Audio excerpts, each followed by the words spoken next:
درود کی قیمت کون جانے، درود کی قیمت ہے عجب در شاہوار درود، جو محب نبی ہے اے کافی، جو محب نبی ہے اے کافی، چاہیے اس کو بار بار درود۔ صلو علی الحبیب صلی اللہ تعالی علی محمد صلی اللہ علیہ وسلم۔ سبحان اللہ سبحان اللہ۔ میرے پیارے اسلامی بھائیوں، ایک مرتبہ پھر ماہ غفران، نزول قرآن، رب کے مہمان ماہ رمضان کی آمد ہے۔ کچھ ہی دن کے بعد یہ اعلان ہوگا، مبارک ہو، ماہ رمضان المبارک کا چاند نظر آ گیا ہے۔ یہ اعلان سنتے ہی انشاءاللہ عاشقان رمضان کے دل خوشی سے جھوم اٹھیں گے، چہروں پر تازگی آ جائے گی، مسجدوں کی رونق بڑھ جائے گی، تراویح کا سلسلہ، فرض نمازیں، کوئی نوافل کی کثرت کر رہا ہوگا، کوئی تلاوت قرآن کا فیض اٹھا رہا ہوگا، سحر و افطار کی رونقیں ہوں گی۔ سبحان اللہ۔ کیا آپ جانتے رمضان مبارک کتنا عظیم مہینہ ہے؟ جی ہاں، وہ مہینہ تشریف لا رہا ہے جسے حدیث پاک میں سید الشہور یعنی تمام مہینوں کا سردار کہا گیا۔ وہ مبارک مہینہ آ رہا ہے کہ اس کی پہلی رات سے آسمانوں کے دروازے کھول دیے جائیں گے، پھر آخری رات تک، لاسٹ نائٹ تک وہ دروازے بند نہیں ہوں گے۔ جو اس مہینے میں ایک سجدہ کرے اس کے لیے 1500 نیکیاں لکھی جاتی ہیں، اور جنت میں سرخ یاقوت کا گھر بنایا جاتا ہے۔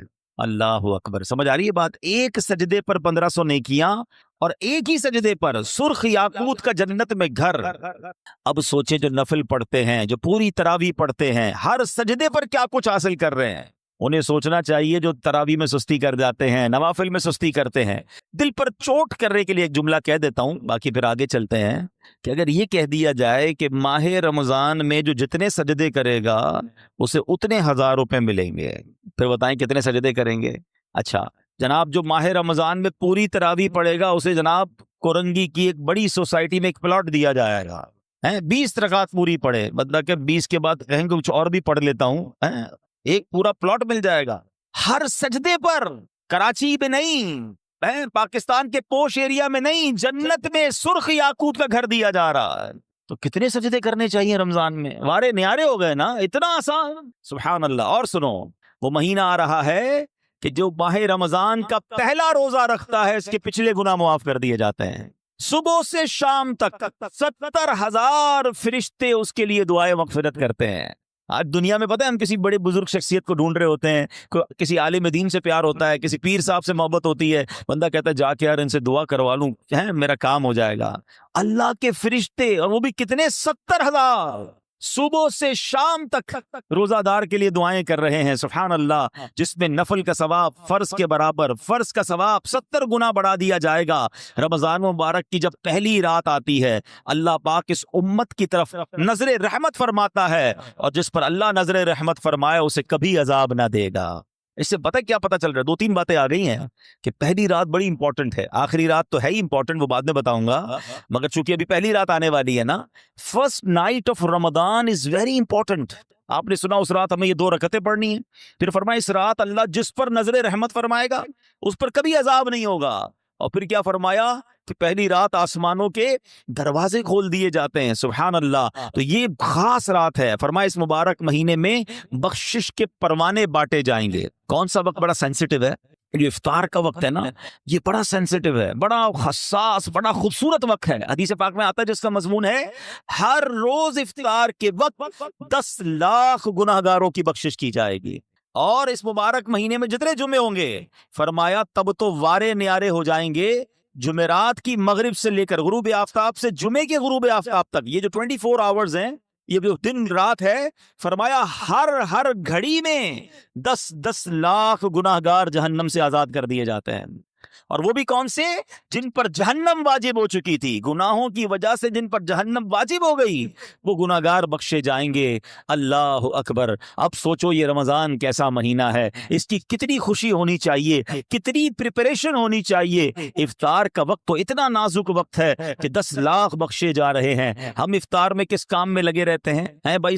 سموسے آگے کے نہیں آئے، پکوڑے آگے کے نہیں آئے، شربت کہاں ہے، دہی بلے کہاں ہے، فلاں چیز کہاں ہے، گھر میں ایک افراتفری مچی ہوئی ہوتی ہے۔ Please try to understand. یہ افطار کا وقت مانگنے کا وقت ہے, گر گڑانے کا وقت ہے, آنسو بہانے کا وقت ہے کہ مولا آج 10 لاکھ بخشے جا رہے ہیں, ان بخشے جانے والوں میں میرا بھی نام لکھ دے. کاش سارے اپنے گھر والوں کو بھی کہہ دیا کرو کہ چھوڑ دیں کچن کے کام, ہم بیٹھ جائیں, جو ہو گیا تیار ٹھیک ہے, یہ آخری 10-15 منٹ. اور سبحان اللہ کراچی والوں کو تو اور فائدہ یہ ہے کہ عین اسی وقت عالمی مدنی مرکز میں ایک عجب سما ہوتا ہے, ایک آنسوؤں کی برسات ہے, ایک دعاؤں کا سلسلہ ہے. ہمارا تو ٹائم بھی میچ ہوتا ہے نا, پنجاب والے یا دنیا کے دوسرے ملکوں والوں کا وہ افطار کا وقت نہیں ہوتا, ہمارا تو ایگزیکٹ افطار کا وقت وہی ہوتا ہے. تو کیا ہی اچھا ہو کہ باپ بھی بیٹھا ہو, ماں بھی بیٹھی ہو, بچے بھی بیٹھے ہوں اور ہاتھ اٹھے ہوئے ہوں, اللہ کی بارگاہ میں التجائے ہوں, اے اللہ ہمارا گھرانہ تیرے دربار میں حاضر ہے, اے اللہ افطار کا وقت ہے, 10 لاکھ بخشے جائیں گے, اس بخشے جانے والوں میں ہماری فیملی کا,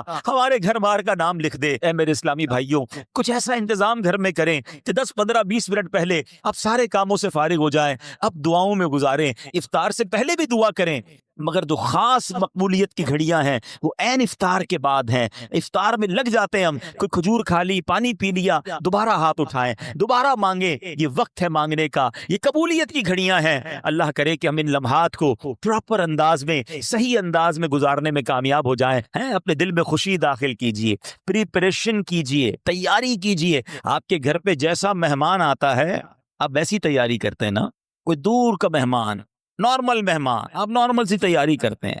اسپیشل مہمان آپ اسپیشل تیاری کرتے ہیں. کچھ مہمان ایسے ہوتے ہیں جن کے آنے کے لیے انتظار ہوتا ہے, یقین نہیں آتا وہ ہمارے گھر آ رہے ہیں. بندہ گھر بھی سجاتا ہے, صفائی بھی کرتا ہے, خوشبو بھی لگاتا ہے, اچھے اچھے کھانے بناتا ہے. مہمان کی تیاری ہے نا. تو رمضان یہ رب کی طرف سے ہمارے لیے مہمان آ رہا ہے, ہماری بخشش کروانے آ رہا ہے.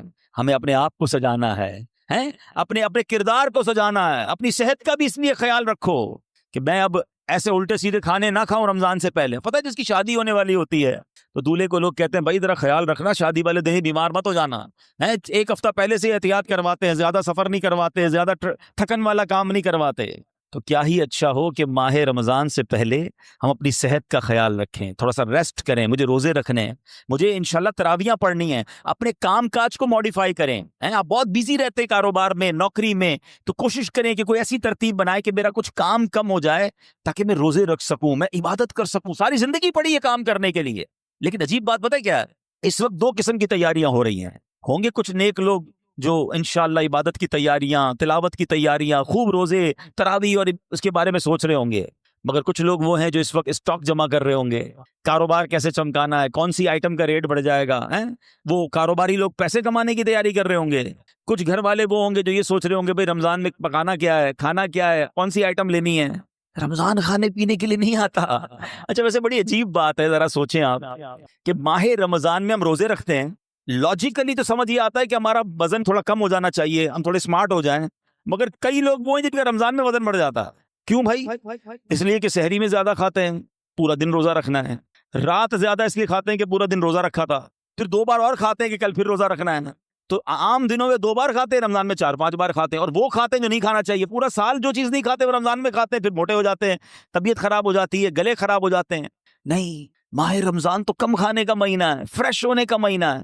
لیکن ہمارے یہاں تو فیسٹیول, اگر میں کہوں کسی کو کہ کسی غیر مسلم کو اگر رمضان میں دورہ کرا دیا جائے پاکستان کے مختلف شہروں کا اور کہیں بتاؤ کیا آپ نے دیکھا, تو کہے گا لگتا ہے مسلمانوں کا کوئی کھانے پینے کا تہوار آ رہا ہے. کہ میں جس مٹھائی کی دکان پہ گیا وہ رش تھا, جس پکوڑی کی دکان پہ گیا وہ لائنیں لگی ہوئی تھی افطار سے پہلے, اور بورڈ لگے ہوئے تھے سحری آفر, افطار آفر. تو لگتا ہے مسلمانوں کا کوئی کھانے پینے کا سالانہ تہوار آتا ہے. کتنی عجیب بات ہے یار, جس مہینے میں پورا دن کھانے پینے سے رکنا ہے اس مہینے میں سارا دن رات کھانے پینے کی باتیں ہو رہی ہوتی ہیں. مجھے بتائیں نا, ہم دوست آپس میں ملتے کیا بات کرتے ہیں, یار سناؤ آج سحری کہاں کرنی ہے, اچھا بھائی افطار کہاں کرنا ہے, رات کدھر چلنا ہے کھانے کے لیے. ارے بھائی یہ بات کون کرے گا, تراویح کدھر پڑھنی ہے, آج تلاوت کدھر کرنی ہے, تہجد کہاں پڑھنی ہے, علم دین کی محفل کدھر سجی ہوئی ہے, ذکر و اذکار میں آج بیٹھ کے کدھر کرنا ہے, آج مل کے اللہ کی بارگاہ میں گر گڑا کر دعائیں کہاں کرنی, یہ گفتگو کیوں نہیں ہوتی.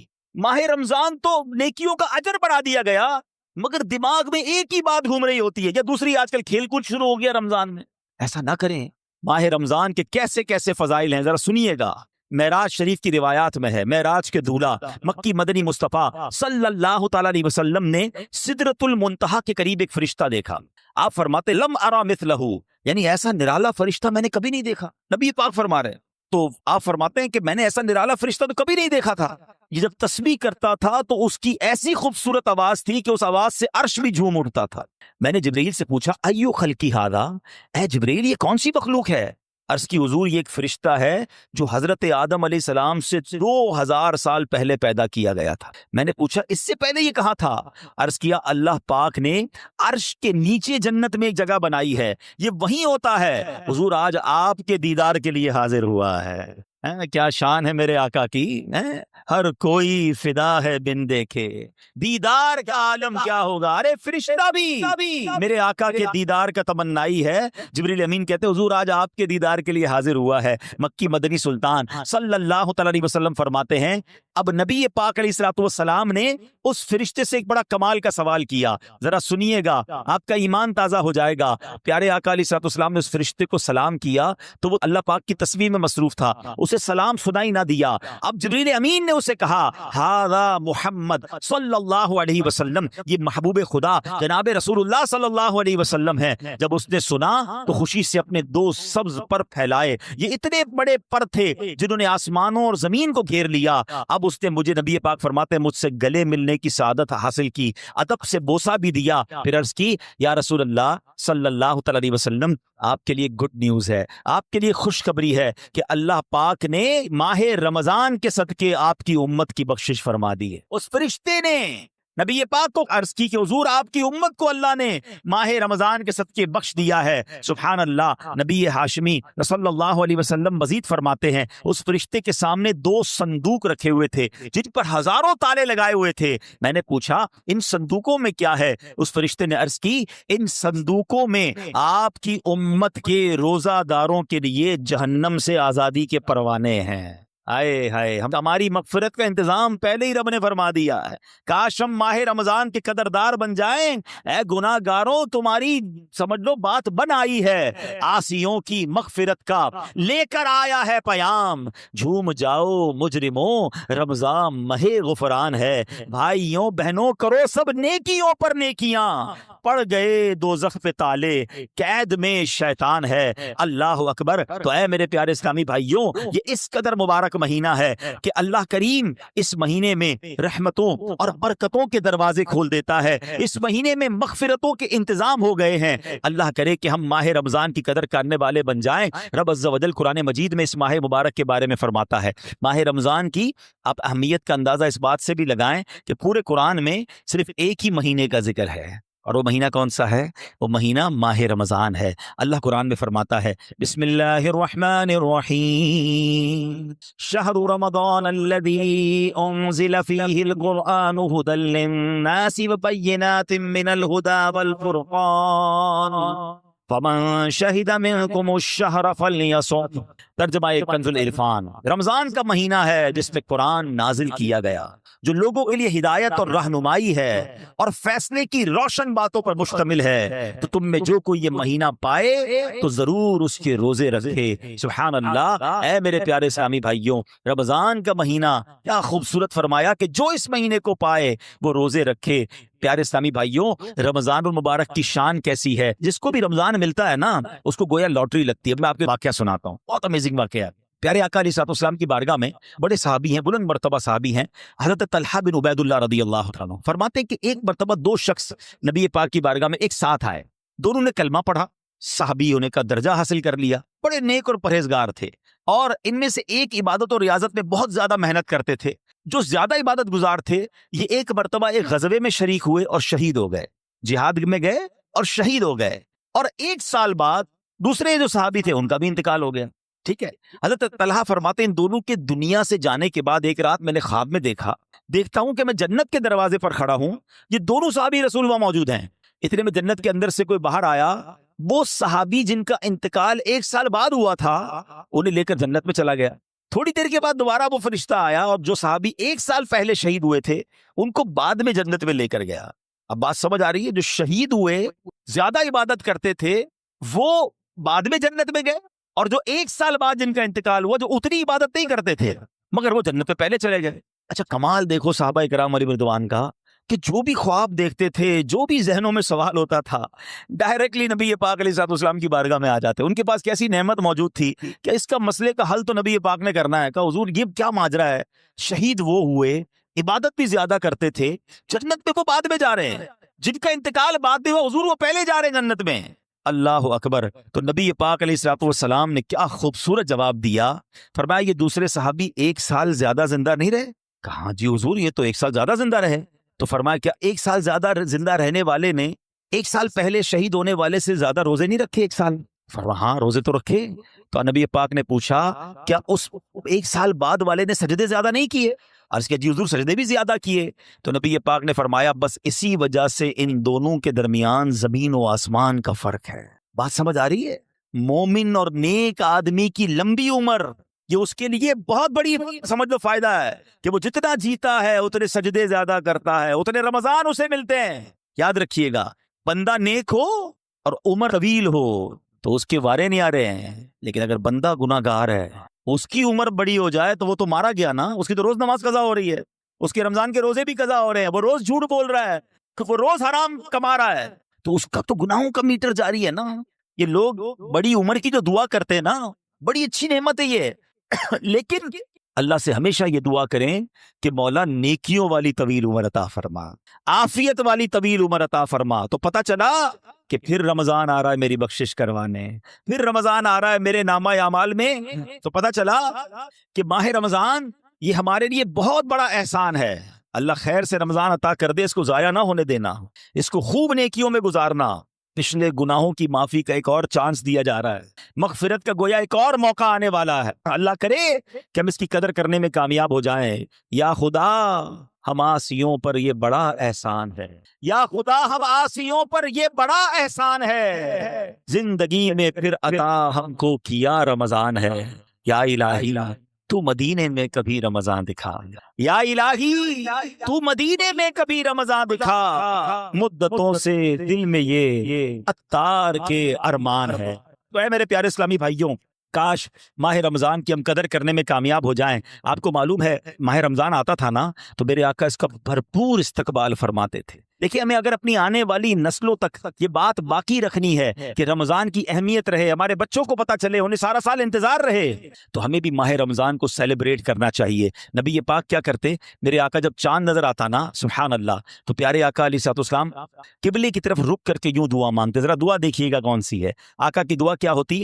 اللہم اہلہ علینا بالامن والامانہ والسلامۃ والعافیۃ المجللۃ والدفاع الاسقام والعون علی الصلاۃ والصیام والقیام وتلاوۃ القرآن. اللہم سلمنا لرمضان وسلمہ منا حتی ینقضی وقد غفرت لنا ورحمتنا وعفوت عنا.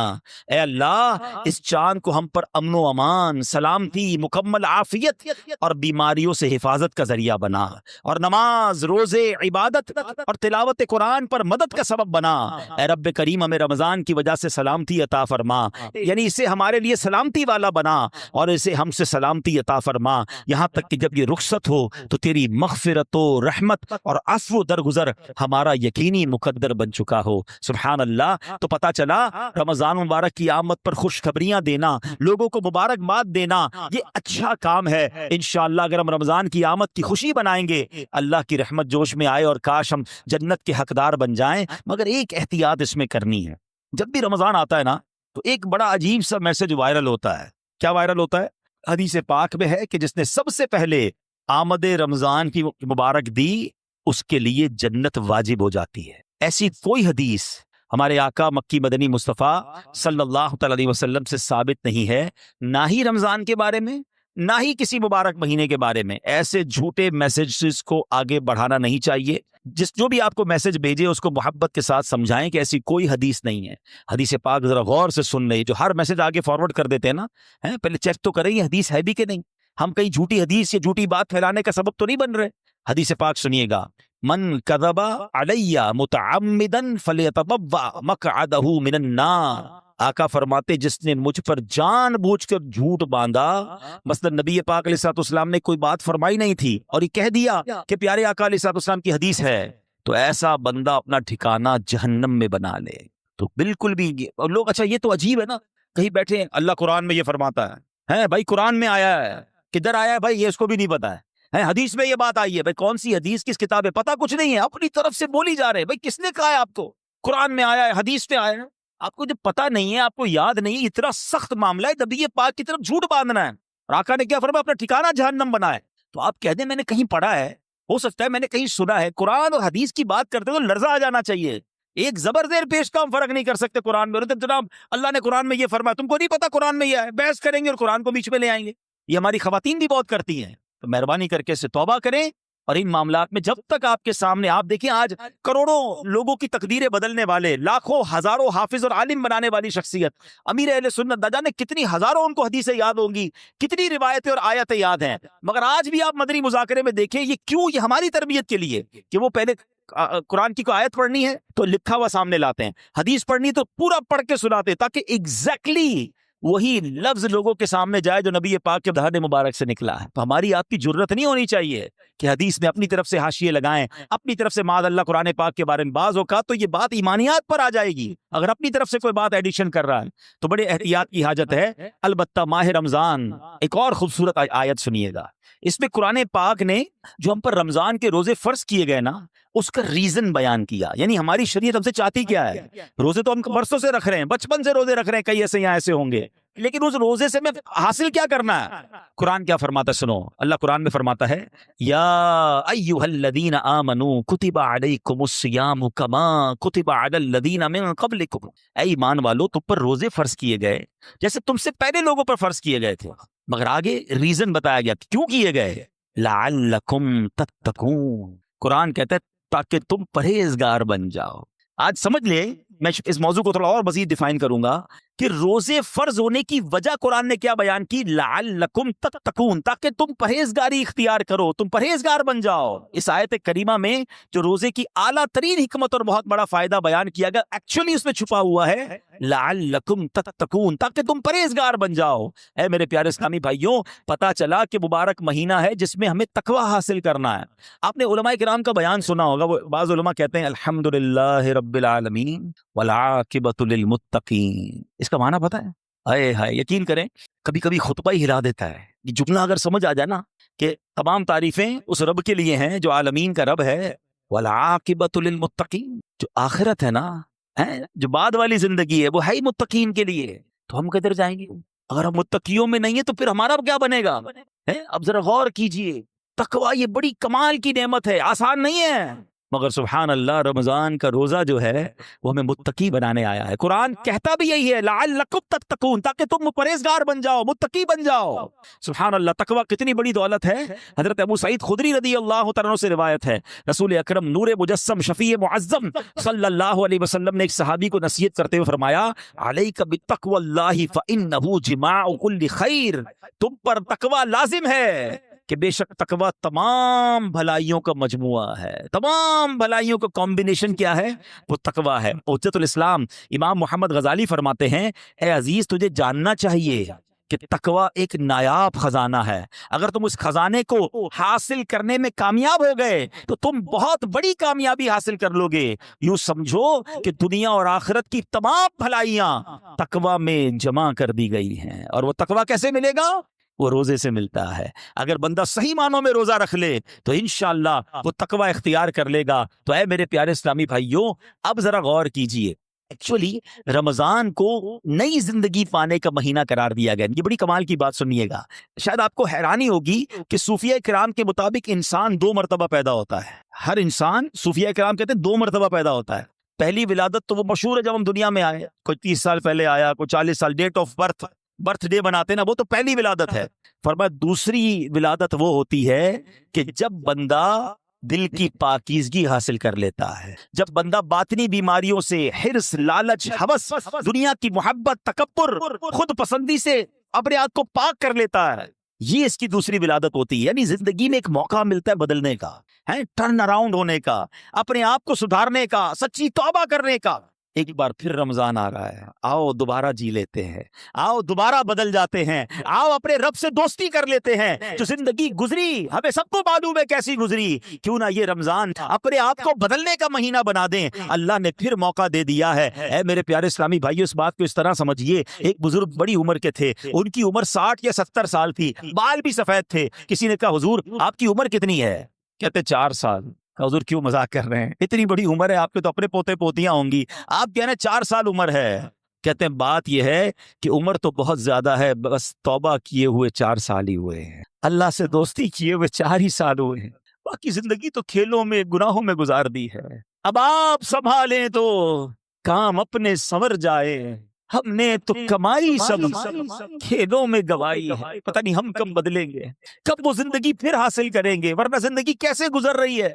ہم میں سے بہت سارے اچھی طرح جانتے ہیں کہ صبح ہوتی ہے، شام ہوتی ہے، زندگی یوں ہی تمام ہوتی ہے۔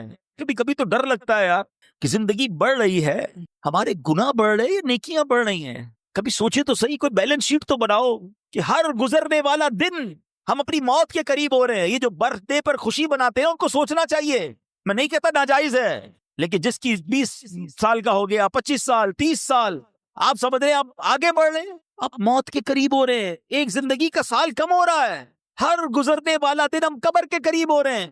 عقل کیا کہتی ہے کہ جو قبر کے جتنا قریب ہوتا جائے اسے نیکیاں اور بڑھانی چاہیے، مگر ہمارا تو ماجرا ہی الگ ہے۔ اعلیٰ حضرت کہتے ہیں نا، نفس یہ کیا ظلم ہے، جب دیکھو تازہ جرم ہے، نفس یہ کیا ظلم ہے، جب دیکھو تازہ جرم ہے، نہ تمہاں کے سر پہ اتنا بوجھ بھاری واہ، روز جرم، روز گناہ، روز خطائیں، ہمارا بنے گا کیا؟ تو کتنی کمال کی بات اس بزرگ نے کہی کہ میری عمر تو 4 سال ہے، کیونکہ اس سے پہلے والی زندگی تو میں شمار ہی نہیں کرتا ہوں، توبہ کی ہے، نمازیں شروع کر دی ہیں، اللہ کو راضی کرنے والے کام شروع کیے، یہی میری اصل زندگی ہے۔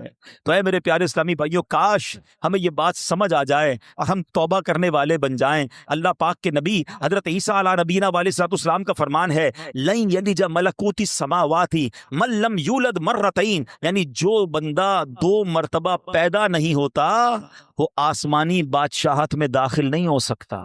ہیں یہ بزرگوں کے اقوال ملتے ہیں کہ دوسری زندگی کب ملی تمہیں؟ توبہ کے بعد والی زندگی، اللہ سے دوستی والی زندگی۔ اے شراب پینے والو، اے نمازیں قضا کرنے والو، اے حرام کام کرنے والو، اے چھپ چھپ کر گناہ کرنے والو، اے چوری کرنے والو، اے ڈاکہ ڈالنے والو، اے ماں باپ کو ستانے والو، کب تک گناہ کرو گے؟ آؤ وہ مہینہ آ رہا ہے جس مہینے میں ہمیں رب سے دوستی کرنی ہے، جس مہینے میں ہمارے دشمن، ارے ہمیں بہکاتا کون ہے؟ ابلیس نا، شیطان، اسی شیطان کو تو رمضان میں بند کر دیا جاتا ہے۔ کتنا ہمارے لیے کام آسان ہو گیا، بہکانے والا ہی بند ہے۔ اب تو توبہ کر لو، اب تو رب سے دوستی کر لو، اب تو اپنی لائف کو ریوائیو کر کے دشات ثانیہ ایک نئی زندگی حاصل کر لو کہ چلو اس رمضان سے پہلے والی زندگی دوسری، اور اب زندگی الگ ہے، اب اللہ کی رضا والی زندگی، اب سجدوں والی، اب نماز والی، اب حلال والی زندگی ہوگی۔ آپ نے 2 صحابی کے واقعات سنے، 1 سال زندہ رہے زیادہ، وہ شہید سے آگے بڑھ گئے کیونکہ وہ 1 سال انہوں نے سجدوں میں، نمازوں میں، روزوں میں گزارا۔ ہمارا ہر سال ہمارے نہ جانے کتنے گناہوں میں اضافہ کرتا ہوگا، ہمیں یہ غور کرنا چاہیے۔ کاش اب زندگی کو بدلنے میں کامیاب ہو جائیں۔ حدیث پاک میں فرمایا، ان لکل شیء بابا وان باب العبادۃ الصیام، بے شک ہر چیز کا دروازہ ہوتا ہے اور روزہ عبادت کا دروازہ ہے۔ تو ہے میرے پیارے اسلامی بھائیوں، کاش ہم روزے کی اہمیت کو سمجھیں۔ ہمارا ایک اور بڑا پرابلم ہے، ہم نے روزے کا نام بس بھوکا پیاسا رہنے کو سمجھ لیا ہے۔ لوگ جناب، ہمارے یہاں تو ایسے بھی لوگ پائے جاتے ہیں، بات آپ کو عجیب لگے گی، میں بہت چھوٹا تھا، ہمارے علاقے میں جب لوگ ساری رات جاگتے ہیں تو ایک صاحب کے بارے میں کسی نے عذرائے مذاق کہا کہ یہ صاحب بھونپو تو بھونپو روزہ رکھتے ہیں۔ میں نے کہا یہ کون سا روزہ ہوتا ہے؟ ہم جب چھوٹے تھے، اب تو پتہ نہیں وہ سائرن بجتے ہیں، بھونپو کہتے تھے اس کو، سحری کا سائرن تو افطار کا سائرن۔ میں نے کہا یہ کون سا روزہ ہے؟ ساری رات جاگتے ہیں، سحری کر کے سو جاتے ہیں اور اب افطار میں جا کے اٹھتے ہیں، نہ ظہر پڑی نہ عصر پڑی، مغرب کا بھی پتہ نہیں ہے، یہ کون سا روزہ ہے؟ صرف کیا بھوکا پیاسا ہی رہنا ہے؟ فلمیں ڈرامے دیکھ رہے ہیں لوگ، موبائل پہ گیمز چل رہی ہیں، میوزک چل رہا ہے، ہم کیوں رمضان کی نہیں سمجھ رہے؟ روزہ کس چیز کا نام ہے؟ دیکھو یہ کیسے بندے کو پلٹا دیتا ہے اگر صدق کے دل کے ساتھ روزہ رکھا جائے۔ حضرت شیخ ابو بکر شبلی کا واقعہ سنیے گا، کہتے ہیں اپنی زندگی کا ایک حیرت انگیز واقعہ بیان کیا آپ نے۔ ایک مرتبہ ایک قافلے کے ساتھ میں ملک شام جا رہا تھا، تو کہتے ہیں کہ راستے میں اچانک ڈاکوؤں کی جماعت نے ہمارے قافلے پر اٹیک کیا اور قافلے والوں کا ساز و سامان لوٹ کر اپنے سردار کے سامنے ڈھیر کر دیا۔ جانچ پڑتال کرنے لگے، ایک شخص کے سامان سے بہت ساری شکر اور بادام نکلے، ڈاکو تو ڈاکو ہوتے ہیں، انہوں نے جناب کہا چلو مال بھی ملا اور پیسے کھانا بھی ملا، تو سب نے شکر اور بادام کھانا شروع کر دی، مگر میں نے دیکھا کہ ڈاکوؤں کا سردار کھا نہیں رہا کچھ۔ شیخ ابوبکر شبلی کہتے ہیں بھائی تم کیوں نہیں کھا رہے، لوٹ تو لیا ہے، سب کھا رہے، تم خاموش ہو؟ تو کہتا ہے میرا روزہ ہے۔ شیخ ابوبکر شبلی کہتے ہیں کہ ایک طرف تو لوگوں کا مال لوٹ رہے ہو، لوگوں سے پیسے لوٹ رہے ہو، اور تم روزہ بھی رکھے ہوئے ہو، یہ کیا بات ہوئی؟ تو کیا کہتے ہیں وہ ڈاکو کا سردار کہتا ہے کہ اللہ پاک سے صلح کے لیے کوئی راہ بھی تو باقی رکھنی چاہیے نا، مجھے پتا ہے میں غلط کر رہا ہوں مگر رب کو راضی کرنے کے لیے کوئی راستہ تو باقی رکھوں نا۔ اللہ اکبر۔ وہ کہتے ہیں مجھے تو، شیخ ابوبکر شبلی کہتے ہیں میں تو بات بھول گیا، مگر کچھ عرصے کے بعد میں نے مکہ مکرمہ میں اسی ڈاکوؤں کے سردار کو دیکھا، اس کے چہرے پر عبادت کا نور تھا، مجاہدات کی وجہ سے اس کا جسم کمزور پڑ چکا تھا، وہ احرام باندھے طواف کعبہ میں مصروف تھا۔ اسی حالت میں دیکھ کر مجھے ایک بار پھر حیرت ہوئی، میں نے ان سے پوچھا تم وہی نہیں جو ڈاکوؤں کے سردار تھے؟ کہتے ہاں بات یہ ہے کہ میں وہی ہوں، اور سنیے اسی روزے نے میری اللہ پاک سے صلح کروا دی ہے۔ یہ روزہ عبادت کا دروازہ ہے، اس کی اہمیت کو سمجھنا ہے۔ روزہ رکھ کر جو لوگ گناہ کر رہے ہیں، رمضان کی راتوں میں جو گناہ کر رہے ہیں، خدا نہ ایسا نہ کریں، اور آئیے گناہوں بھری زندگی سے ہمیں اپنے آپ کو بدلنا ہے۔ صحابی رسول حضرت جابر بن عبداللہ کا کمال کا فرمان ہے، میں نے خود زندگی میں پہلی بار جملہ پڑھا، لیکن کیا کمال کی بات آپ فرماتے ہیں۔ آپ فرماتے لا تجعل یوم صومک و یوم فطرک سواء، فرماتے تمہارے روزے کا دن اور بغیر روزے کا دن ان دونوں کو ایک جیسا مت رکھو۔ بات بڑی پتے کی ہے، تم بغیر روزے کے جیسے ہوتے ہو، روزے میں بھی ویسے ہی ہو۔ روزے کا دن الگ ہونا چاہیے، اس دن عبادتیں زیادہ ہونی چاہیے، اس دن گناہوں سے بدلنا ہونا چاہیے، اس دن میرے اندر اور تبدیلی آنی چاہیے۔ کاش آنکھوں کا روزہ ہو کہ میری آنکھیں حرام نہ دیکھیں، کاش زبان کا روزہ ہو کہ میری زبان جھوٹ نہ بولے، کسی کا دل نہ دکھائے، کاش میرے ہاتھ بھی روزے میں ہو، یہ ہاتھ کسی ظلم کی طرف نہ بڑھیں، کاش میرے پیر بھی روزے والے ہوں، یہ پیر مجھے کسی حرام کے اڈے کی طرف نہ لے جائیں۔ اللہ کرے کہ صرف بھوکا پیاسا نہیں، ہم اپنے پورے جسم کا روزہ رکھیں، اپنے کردار کا روزہ رکھیں، میری ذات سے کسی کو تکلیف نہ پہنچے۔ اور سچی بات بتاؤں، روزہ تو بہت سارے لیسن دیتا ہے۔ تقوی کی بات ہو رہی ہے نا، ایکچولی تقوی کی شاندار پریکٹس بھی ہمیں روزہ کرواتا ہے۔ مجھے بتائیے، جب ہم روزہ رکھتے ہیں اور افطار کا وقت قریب آنے والا ہوتا ہے، لاکھوں کروڑوں لوگ روزہ رکھتے ہیں پوری دنیا میں، اب دیکھیں تو اربوں لوگ روزہ رکھتے ہیں، کوئی ایک اسلامی بھائی، بچہ بچی مجھے بتا دیں، اسلامی بھائی اسلامی بہن، کہ جو روزے سے پہلے چپکے سے گھر میں جائے، کوئی دیکھنے والا نہ ہو اور کچھ کھانا پینا کھا لے۔ آپ کے ساتھ کئی بار ایسا ہوا ہوگا کہ افطار سے پہلے آپ گھر گئے ہوں گے، گھر میں کوئی نہیں ہے، آپ نے فریج کھولا ہوگا، ٹھنڈا شربت پڑا ہوا ہے، فروٹ کٹا ہوا ہے، گھر میں پانی کا جگ بھی پڑا ہوا ہے، آپ کو پیاس بھی لگ رہی ہے، گھر میں کوئی بھی نہیں ہے، کوئی ایک ایسا جس نے چپکے سے پانی پی لیا ہو۔ جب کوئی نہیں دیکھ رہا، بھائی کیوں نہیں پیا آپ نے؟ آپ کیا جواب دیں گے؟ کون دیکھ رہا ہے؟ اللہ دیکھ رہا ہے۔ ایسا ہی ہے نا؟ اچھا یہ تو چلتے کھانے پینے کی بات ہے، ہم افطار سے پہلے عصر کی نماز پڑھ رہے ہیں، حلق خشک، تھکے ہارے، وضو خانے پر گئے، وضو کر رہے ہیں، جب کلی کرتے ہیں تو ہمارے منہ میں پانی آ چکا ہے، منہ اور حلق میں کتنا فاصلہ ہے؟ 1 انچ کا بھی فاصلہ نہیں ہے، کوئی دیکھ بھی نہیں سکتا کہ میں نے کلی کر کے پانی کتنا باہر نکالا، کتنا اندر ڈال دیا، تو ایک آدھا گھونٹ پی لو بھائی، کسی کو نہیں پتا چلے گا۔ تو آپ کیا جواب دیں گے؟ کون دیکھ رہا ہے؟ جواب ذرا بلند آواز سے دو نا، کون دیکھ رہا ہے؟ کمال کی بات ہے۔ دیکھو روزہ کیسی شاندار پریکٹس کرا رہا ہے، میں اکیلا ہوں، کھا پی اس لیے نہیں رہا ہوں کہ اللہ دیکھ رہا ہے۔ اور آپ کو پتا یہی کھانا پینا سحری کا وقت ختم ہونے سے پہلے بھی حلال، افطار کا وقت ہو گیا اس کے بعد پھر حلال، صرف اس ٹائم میں نہیں کھا پی رہا، حلال چیزیں تھی روزے کی وجہ سے بعد میں رک گیا۔ تو جو رب تمہیں کھاتے پیتے دیکھ رہا ہے وہ حرام کام کرتے نہیں دیکھتا۔ آپ سوچیں، یہ شاندار، ہم ہر سب جتنے مسلمان ہیں پریکٹس کرتے ہیں رمضان میں، بالکل پکی پریکٹس ہوتی ہے، اللہ دیکھ رہا ہے اس لیے نہیں کھاؤں گا، اللہ دیکھ رہا ہے پھر فلم کیوں دیکھتے ہو، اللہ دیکھ رہا ہے پھر حرام کیوں دیکھتے ہو، اللہ دیکھ رہا ہے تم جھوٹ کیوں بولتے ہو۔ رمضان میں بھی گناہ کر رہے ہیں لوگ، اور رمضان کے بعد تو دھڑلے سے کر رہے ہیں۔ کیا میرا رب معاذ اللہ تمہیں صرف کھاتے پیتے دیکھ سکتا ہے؟ تمہیں حرام کام کرتے ہوئے، حرام کماتے ہوئے، جھوٹ بولتے ہوئے، کسی پر زیادتی کرتے ہوئے نہیں دیکھ رہا؟ اس وقت کیوں خیال نہیں آتا اللہ دیکھ رہا ہے؟ اس کا مطلب یہ ہوا کہ اللہ کی رحمت سے ہمیں پریکٹیکلی تقوی کی پریکٹس کرائی جاتی ہے رمضان میں، تاکہ ہم تگڑے ہو جائیں، ہم روحانی طور پہ مضبوط ہو جائیں۔ شیطان کو بند کر دیا جاتا ہے، لیکن جیسی شیطان آزاد ہوتا ہے، جو مسجد صبح و شام بھری رہتی ہے وہ خالی ہو جاتی ہے، جناب پھر غلط گناہوں کے کام شروع ہو جاتے ہیں۔ کیوں؟ ارے ہماری تو پریکٹس کروائی گئی رمضان میں کہ رمضان کے بعد بھی مضبوط رہیں۔ آئیں اس بار ایسی پکی سچی نیت کر لو کہ انشاءاللہ رمضان کا بھی انتظار نہیں کریں گے، آج سے انشاءاللہ اب نمازوں کی پابندی شروع ہو جائے گی انشاءاللہ، آج سے اب گناہوں کو چھوڑ کر رمضان کا استقبال کرنا ہے نا۔ آئیے میں بتاتا ہوں وہ رمضان کیسے گزارتے تھے. سبحان اللہ. اللہ کے پیارے حبیب علیہ الصلوۃ والسلام جب رمضان آتا نا، بی بی عائشہ فرماتی ہے آپ کے چہرے کا رنگ بدل جاتا. اچھا کیوں بدلتا تھا؟ کہ خوف خدا کہ کہیں رمضان میں حق کے بندگی ادا کرنے میں کوئی کمی نہ رہ جائے. یہ کس کی بات ہو رہی ہے؟ محبوب رب العالمین جناب رسول اللہ صلی اللہ تعالی علیہ وسلم. آپ کا رنگ بدل جاتا. کیا کبھی ایسا ہوا کہ رمضان میں ہمارے چہرے کا رنگ بدلے کہ ہم ڈر جائیں کہ یا اللہ رمضان تو مل گیا، کہیں اس کا ادب کر سکوں گا کہ نہیں؟ ٹینشن ہی کسی کو نہیں ہے، فکر ہی کوئی نہیں ہے.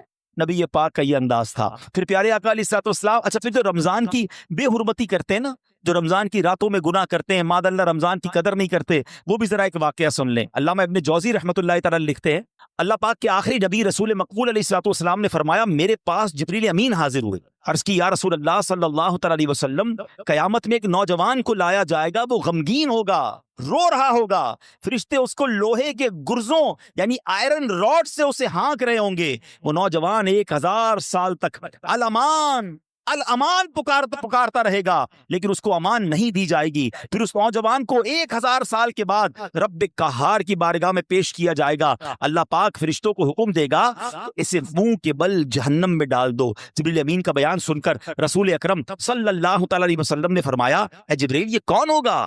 عرض کیا حضور وہ آپ کا ایک امتی ہوگا. فرمایا اس کا گناہ کیا ہوگا؟ اس کا گناہ کیا ہوگا؟ عرض کی یا رسول اللہ صلی اللہ تعالی علیہ وسلم یہ وہ بدنصیب ہے جس کی زندگی میں رمضان المبارک تو تشریف لایا مگر توبہ و استغفار کی بجائے ماہ رمضان کو اس نے گناہوں میں گزار دیا. رمضان میں گناہ نہیں کرنے، یہ بات سمجھ لو. آج میرے پیارے اسلامی بھائیوں بات بڑی سمجھنے والی ہے. مجھے ایک بات بتائیں، کوئی کہیں بھی گناہ کرے، گناہ ہوتا ہے، غلط ہے، مگر کوئی مکہ پاک میں جا کے گناہ کرے، حدود حرم میں جا کے گناہ کرے، ایک گناہ 1,00,000 گناہ کے برابر ہو جاتا ہے، سزا زیادہ ہو جاتی ہے. آپ کی مسجد کے باہر روڈ پہ کھڑے ہو کے معاذ اللہ کوئی گالی نکالے حرام، لیکن مسجد کے اندر آ کر نکالے، آپ کیا کہیں گے؟ خدا کا خوف کرو اللہ کے گھر میں. تو اسی طرح کچھ مقام کی اہمیت ہوتی ہے، کچھ وقتوں کی اہمیت ہوتی ہے، کچھ مہینوں کی اہمیت ہوتی ہے. رمضان ہمیں بخشوانے آیا ہے. اچھا ایسا تو ہے نہیں کہ جیسے ہی رمضان کا چاند نظر آئے گا میری جناب جتنی بھی گناہوں کی عادتیں وہ آٹومیٹکلی بند ہو جائیں گی. جس کی جھوٹ بولنے کی عادت ہے، جس کی حرام دیکھنے کی عادت ہے، جس کی لڑائی کرنے کی عادت ہے، جس کی معاذ اللہ برے کام کرنے کی عادت ہے، وہ رمضان میں کیسے بچائے گا اپنے آپ کو؟ تو ابھی سے اپنے آپ کو بچانا شروع کر دیں، پریکٹس شروع کریں اور اپنا ذہن بنا لو. آپ کچھ بھی ہو جائے میں نے انشاءاللہ گناہ نہیں کرنا ہے. رمضان میں اپنے آپ کو گناہوں سے بچانا ہے. میرا موبائل اگر گناہوں کی طرف لے جاتا ہے مجھے موبائل نہیں چاہیے، میں بھلے وہ چھوٹا والا موبائل لے لوں یا کم از کم یہ پیجز اور یہ بہت سارے جو سافٹ ویئر اپنے موبائل سے نکال دوں، کیونکہ کہیں میرا موبائل ہی مجھے گناہ نہ کروا دے. مجھے نہیں کھولنا ٹی وی اگر میرے ہاتھ سے ریموٹ ہاتھ میں آتا ہے اور میں کچھ غلط چیز دیکھتا ہوں. مدنی چینل دیکھیں سبحان اللہ. ہر اس دوستی سے، ہر اس کمپنی سے، ہر اس صحبت سے مجھے بچنا ہے کہ جہاں بیٹھتا ہوں تو غیبتیں ہوتی ہیں، جہاں بیٹھتا ہوں تو جناب گناہ ہوتے ہیں. مجھے نہیں جانا بھائی. ایک گناہ اور 1 سال کے اعمال برباد. پتہ چلا لوگ رمضان میں نیکیاں کر کے بخشش پا رہے ہوں اور میں اپنی بری عادتوں کی وجہ سے مار کھاؤں. یہ بہت سخت عذاب ہے. دیکھیں آپ نے سنا نا کہ 1000 سال تک وہ الامان پکارتا رہے گا مگر اس کی پکار نہیں سنی جائے گی. بارہ یہ مہینے میں قدر کرنی ہے. یہ مہینہ میری اور آپ کی بخشش کے لیے آیا ہے. یہ ہمارے اعمال نامے کو بہت زیادہ انشاءاللہ امپروو کرنے کے لیے آیا ہے. اللہ کرے کہ ہم اس مہینے کے بارے میں سوچیں. ایک اور انداز میرے آقا کا کیا تھا؟ بی بی عائشہ صدیقہ رضی اللہ تعالیٰ عنہا فرماتی ہیں جب رمضان کا مہینہ تشریف لاتا تو پیارے آقا علیہ الصلوۃ والسلام عبادت پر کمر باندھ لیا کرتے ہیں. نبی پاک عبادت تو ویسے بھی بڑی فرمایا کرتے تھے مگر رمضان میں اسپیشل میرے آقا علیہ الصلوۃ والسلام اور زیادہ عبادت کرتے، نوافل بڑھا دیتے، ذکر و اذکار بڑھا دیتے، دعائیں بڑھا دیتے.